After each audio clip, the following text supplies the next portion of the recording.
Okay, ladies and gentlemen, yet another one of my videos concerning Batman v Superman Dawn of Justice.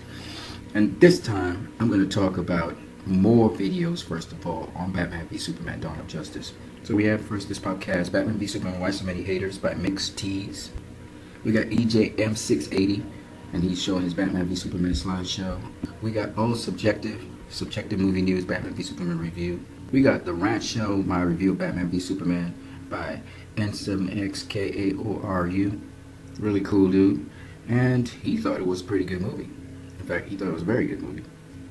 Then we got Chuck Hunt, who he's talking about the DCU not being in danger. And he's talking about the success of Batman v Superman and how people seem to be making videos to get headlines, to get hits, that they're basically saying negative things about this movie so that people come to their site. It's not really about the truth. So I thought it's good. You guys can go check that out. Now I want to show you guys some extra stuff, man.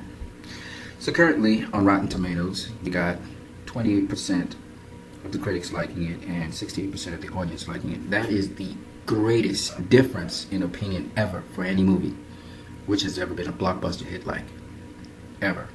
People like to talk about the Michael Bay films. Transformers, let me show you something. First Transformers movie, 57% by the critics, 86% by the people. That's a 29% difference. Transformers 2, Revenge of the Fallen, 19% by the critics, 58% by the audience, a difference of 39%. Still not quite Batman v Superman percentage. Transformers 3, Dark of the Moon, 35% by the critics, 56% by the audience. So the audience didn't really like it, obviously. And that difference is a difference of 21%. And the final Transformers 4, again, the audience didn't like it.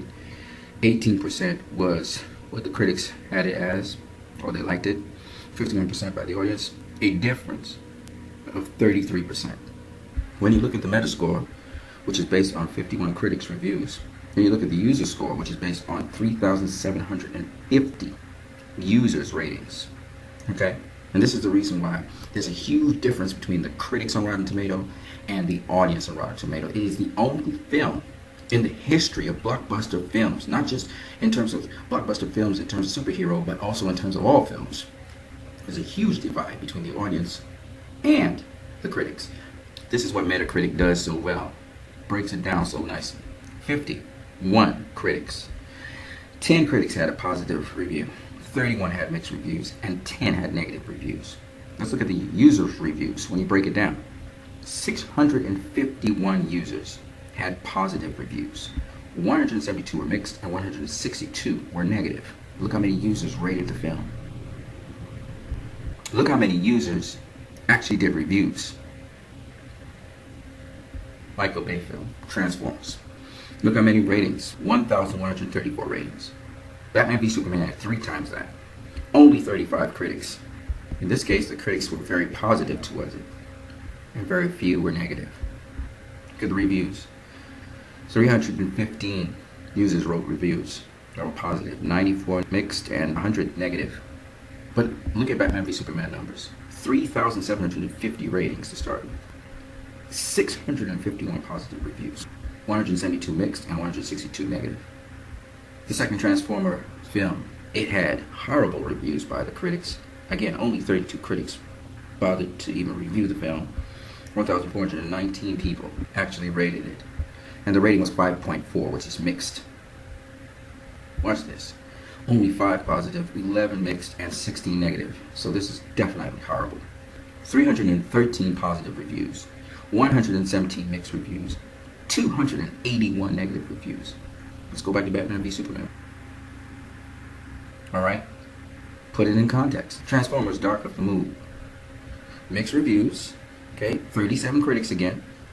Only 955 ratings. This should tell you how many people are actually interested in actually rating the film. And again, it's mixed or average. So the audience also agree with the critics. While they had more positive reviews, the users, than negative, it's still almost equivalent to the negative. They're almost equal. And look at the positive reviews are 6, 23 mixed, 8 negative. More negative than positive, right? Again, back to Batman v Superman. Just a tremendous difference here. The final Michael Bay film, which is Age of Extinction, 32 on Metascore. That means rotten. It's not good at all. Mixed reviews by the audience. 904 ratings. It's dropping all the time, okay? This film has more negative reviews by users than are positive. Look at that. Mixed reviews. Look at the critics. Mostly negative reviews. Now what I'm trying to tell you is, when you do a breakdown, it shows that the critics have a totally different perspective to the audience based on what we're seeing in Metacritic. Even more amazing is, you have equal parts of negative and positive criticism, and then you have mixed criticism, mostly. So the critics couldn't make up their mind on the film, and I can tell you why. It's the way how the film is styled and structured. The critics can't make up their mind. It's not a film that you just go and watch once. You have to watch it a couple of times to really grasp the gravity, because there's multiple layers in this film. This is not your ordinary, typical superhero film. And that breakdown by Metacritic gives us more insight into why the Rotten Tomatoes score of Batman v Superman, there's such a big difference, huge difference. We're talking 40%. Now this score here of 7.2 out of 10, the score of 7.2, 7.5, or 8.0 out of 10, is a solid score, because this was a solid film. This was not a crappy film. This was not a bad film. This was not a okay film. This was not an film. This was a good film, a solid film. All right. Some people even say it was a great film. I would not disagree. I'm on the great end of the scale. All right. Is it probably a better film than some of the films that 100% of the people love? Yes, obviously. But would it get that kind of reception? No, it was never going to. It was designed to be a film like that. Was it a film where only comic book fans could enjoy and appreciate it? No, obviously not.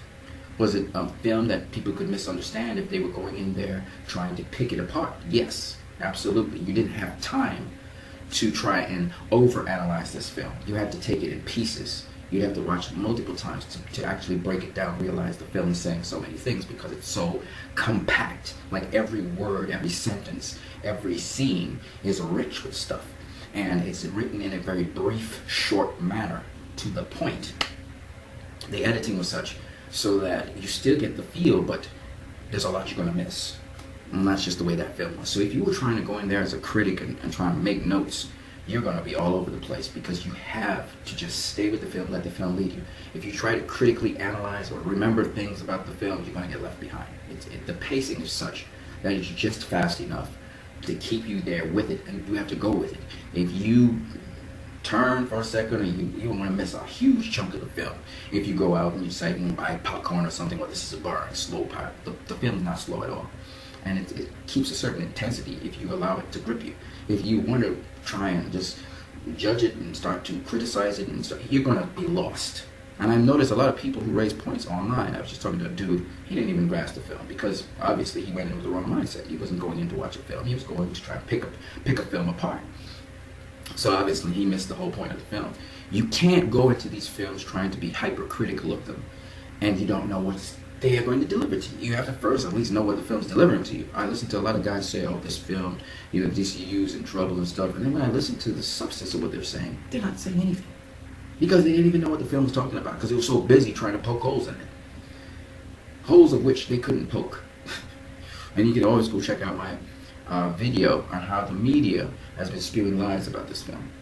But yeah, you guys, I'm just giving you facts. They're right in front of your face. If you haven't seen this movie, get off your butt. Go see this movie. Bring a friend. Bring a bunch of people. Go see it. Have fun. It's a fun movie for those who want to have fun. It's a deep movie for those people who want to go deep. Go check out this movie. Go see it. It's a good movie. You guys are great one.